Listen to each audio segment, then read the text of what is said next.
since his debut in Melbourne in 2000. Was in that position, but not always. I mean, Russia, Bottas was just playing faster than Hamilton, was he not? yeah, but it's not a pit stop out the way, though, is it? Yeah, no, sure. I mean, I take your point. Hey, listen, you know, maybe you switch it round, guys. Maybe the question is, what's happened to Valtteri Bottas? Wow, this season, were the 2 wins enough? I suppose you say they are, because hey, he helped Mercedes win the Constructors' Championship, and that's the job he was pretty much brought in to do. So, but since he was awarded that new contract, we have seen a downturn in Valtteri Bottas' form.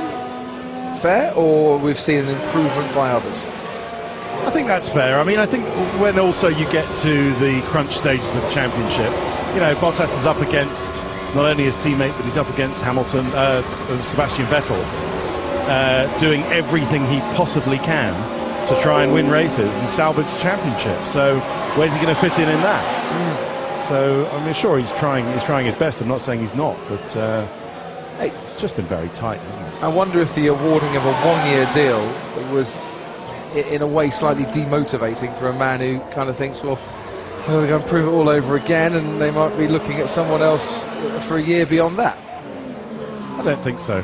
Knowing Bottas a little bit, as I do, I wouldn't profess to know him very well, but knowing him a little bit, and he's always had a 1-year contract, I wouldn't have thought that would directly couple to his motivation and therefore to his speed. Well, your thoughts, please. Hashtag SkyF1 on that one. Thank you, Ted. I'm going to go down to turn 2, I think, now. Martin Brundle, good afternoon. Hello, Crofty. Hello, everybody. Yeah, 1 and 2 down here. The Senate. Yeah, he's not going to be strapped for cash if their son wants to give a little bit of money in the future. I'm sure he'll go all right, won't he?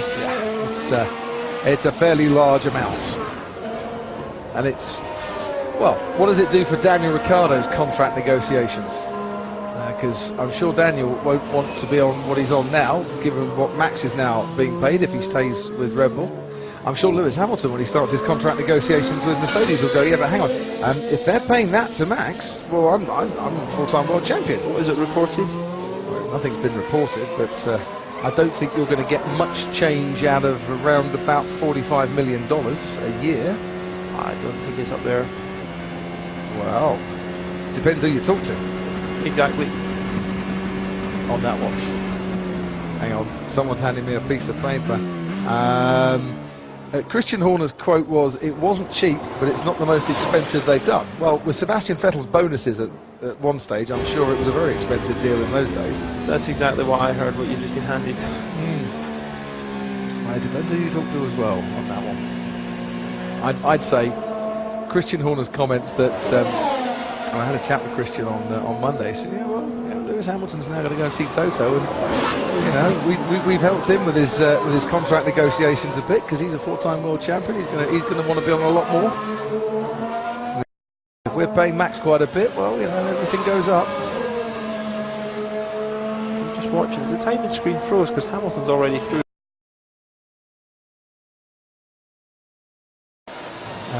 He carries on. I can see him on another one. He might have backed off a little bit, because he's actually been trying to.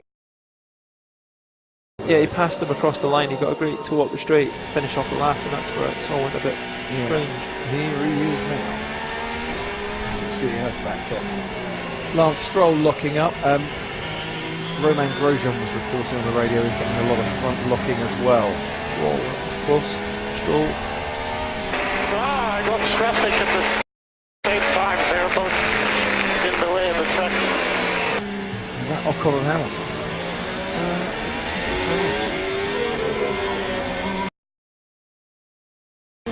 Around there. Maybe Bottas. He goes 14th fastest. Does Lance Stroll on that one. How soon? Moving over to help a driver who isn't fast enough on his own merit. Well, James Garton says Bottas has helped Hamilton, and Hamilton should do what the team. Response should have been, I'll do whatever the people who pay me tell me to do. Opposing views on that one. Hamilton's done a 17.6 in the first sector, 10th of a second quicker than his teammate Valtteri Bottas on this lap, and Max Verstappen going in at turn 1, which we can see from our commentary box window. Just watch watching the onboard ability. Fighting a lot of oversteer, car over rotated, a lot of sawing at the wheel. Still seems a pretty decent lap up until now though. Quite a way off the middle sector, but his first sector was strong.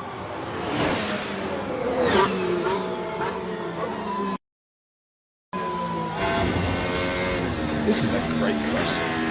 While we're on board with the Mercedes here in Brazil, Nick Williams wants to know, says he's a bit curious, if Mercedes from Australia was to take part in qualifying tomorrow without the year's worth of development, where would it finish?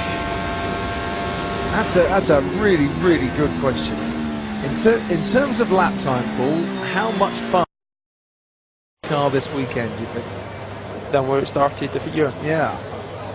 That's a question you need to ask Toto. That man right there. Might ask Ted to go down and investigate on that one. That's the thing that you never finish the race and then go back to the first race weekend and try it out. Should, just to back up all the figures. You'd be looking at round about a second's worth of improvement, wouldn't you?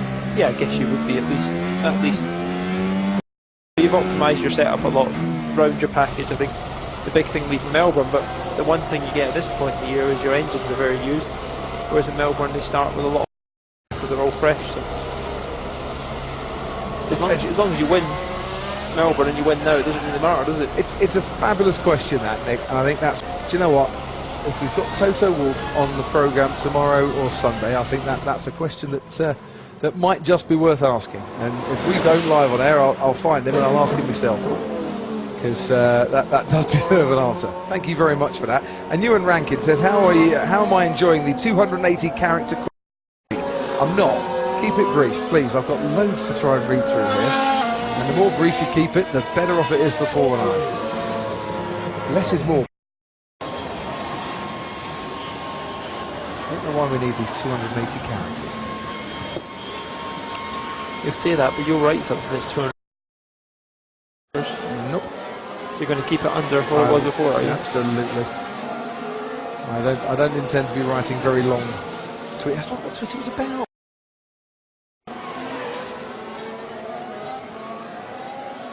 207th race for Lewis Hamilton. 207th consecutive race for Lewis Hamilton. He's never actually missed one in his entire career, which actually now gives him a number of consecutive starts by a driver in Formula One. I guess that's injury-free and health. He's fit enough to drive in them all. He had obviously the crash at the Nürburgring in qualifying. Yes. But he was okay for the... Since his debut in Melbourne in 2007, he has not missed a single race. Good stat that you'll like, Rocky? I do like that stat. That's almost up there with Esteban Ocon's 27 races in a row without a retirement. Which I'm by your silence, I'm done with that. I disagree with it because of the red flag in Azerbaijan. Well, yeah, but the race restarted. They finished it. Yeah, but because they repaired the car. But that's with the way the rules are. But if you actually look at it, he still finished the race. Yeah. You can't start disputing the rules here. He's seen the checkered flag in every single one of those races. Yeah, it's cool that when you get to fit a fresh set of tyres, when it was red flag as well, Will did not disagree with. So why should you be able to do it? Yeah. Well, strategy's dictated. If you're in a warring set and the red flag comes out, tough luck. Well, that will be the just case. Unfortunate. That is what it's going to be. So why should you be allowed to replace parts of your car and take part in the race? Because it's dangerous. If you're going out there with a broken car, if it's dangerous, factory team, and away they go. Just looking at Felipe Massa for the time being. Just a little lock up. You just see the car was a bit hesitant under braking before the secondary lock up.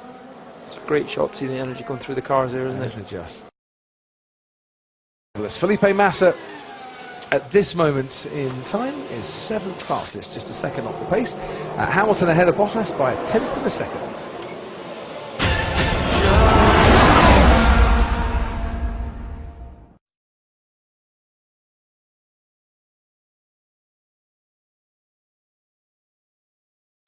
Brendan Hartley, winner here, of course, in the World Endurance Championship.